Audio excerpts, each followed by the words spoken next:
सबको मेरा नमस्कार। इस वीडियो में मैं आपको देव द्वारा रचित सवैयों के अभ्यास प्रश्नों की व्याख्या करके बताऊंगी। तो चलिए शुरू करते हैं। हंसी के चोट सवैये में कवि ने किन 5 तत्वों का वर्णन किया है तथा ये वियोग में किस प्रकार विदा हो जाते हैं। तो इसका उत्तर रहेगा जो मैंने आपको इसमें व्हाइट बोर्ड में लिखकर बताया है कि हंसी के चोट सवैये में कवि ने अग्नि, वायु, जल, पृथ्वी और आकाश इन 5 तत्वों का वर्णन किया हुआ है। और ये जो है प्रमुख 5 तत्व होते हैं।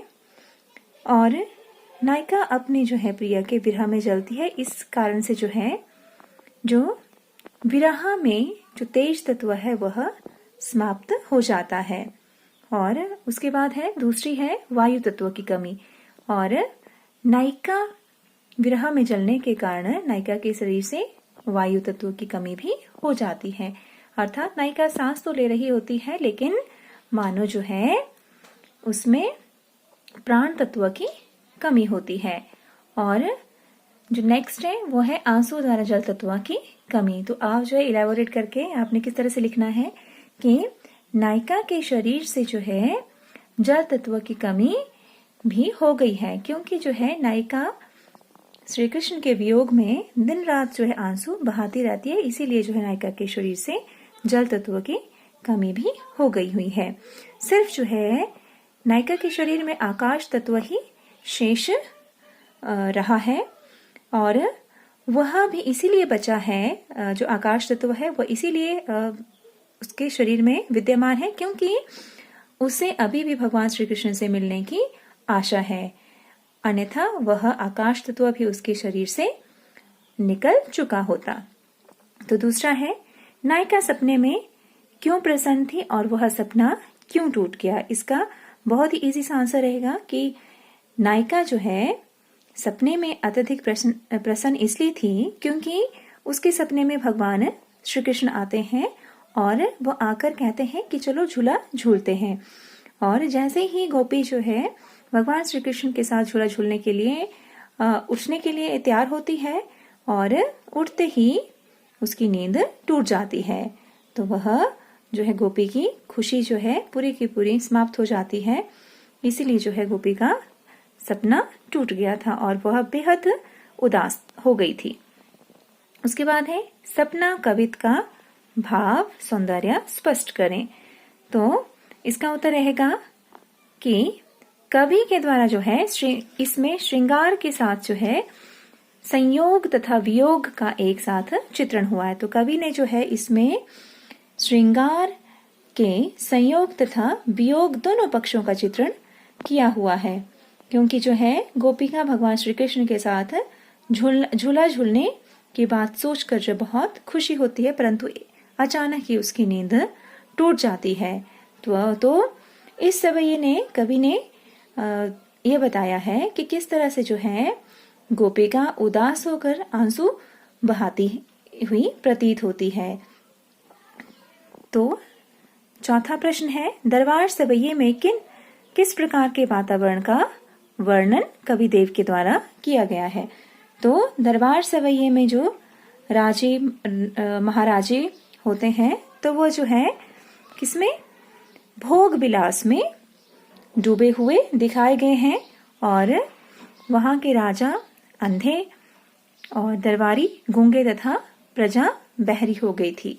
अर्थात राजे इसलिए अंधे जो है कवि ने बताया है क्योंकि वह लोगों के दुख दर्द को नहीं देख पाते थे, और दरबारी जो है गूंगे इसीलिए जो है कवि ने यहाँ पर बताया है क्योंकि जो है दरबारी राजा के सामने चुप रहते थे और बेचारी प्रजा जो है उनके अत्याचार सहन करती रहती थी और वह जो है सब कुछ देखकर सुनकर भी जो है वो चुप रहती थी।